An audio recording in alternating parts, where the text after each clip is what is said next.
Mr. Feenstra, you are recognized for 5 minutes. Thank you, Chairman Kelly and Ranking Member Thompson. Thank you for holding this hearing, and I want to thank all of our witnesses for being here today.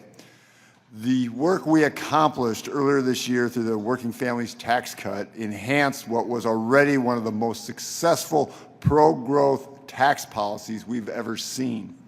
By making these international tax provisions permanent and encouraging new domestic investment, we will lower costs for families, supporting stronger supply chains and increase U.S. production and provide millions of new high-paying American jobs.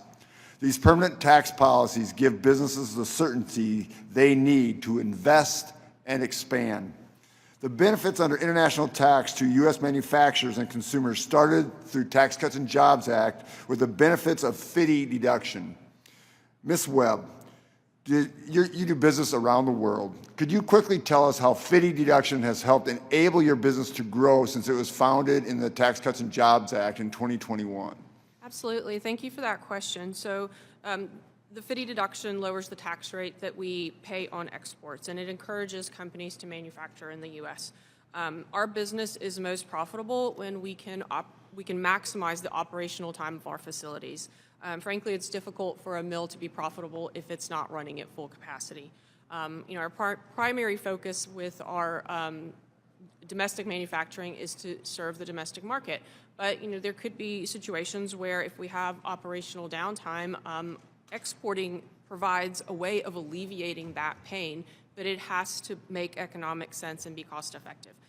So the FDII deduction helps manufacturers like us utilize these export markets to keep our production lines moving because it does lower that tax on that export income. So it's a vital deduction for manufacturers. Yeah, thank you, Ms. Webb.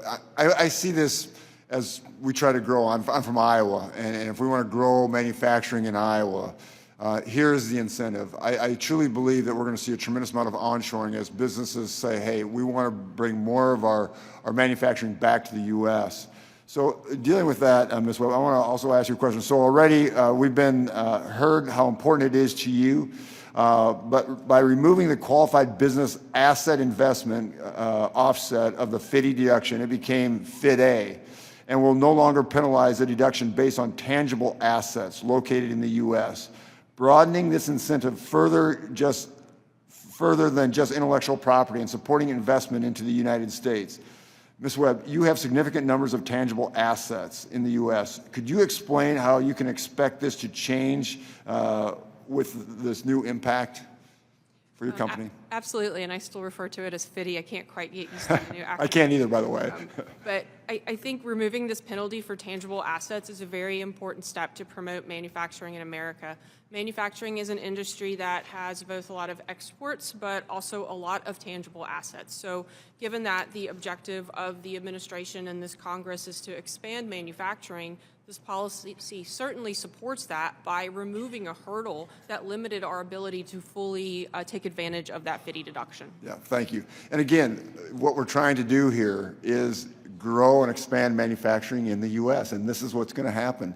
I just applaud this bill and how it's going to perform. And we just heard from one of the leaders and innovators in the paper industry how it's going to work. So thank you for that. I got a question for Chairman Brady. Chairman, as we look forward, how do we stay ahead of the curve when it comes to attracting investment into the United States through the improvements to FDII and pro-growth international tax policies? I mean, we see now that there's a lot of other countries trying to do different things, and how do we stay on the forefront of making sure that businesses come here to innovate? Yeah, so first, I hope you're enjoying your time on the committee. I was impressed the first day I met you when I realized that as a leader in the Iowa legislature, you conformed Iowa's tax laws to the TCJA. And I think the results are proving out back home to your constituents in the state. And the answer is the international tax area is complex. And the interactions reveal different strengths and weaknesses. So it requires continual fine-tuning. So continue to be vigilant on those interactions, as you did now, look for ways to improve it and strengthen it. Secondly, recognize always that international tax, because of the businesses that are impacted and the complexity of those businesses, what works in one area for one business may well work the opposite in the other. International tax requires a very thoughtful balance.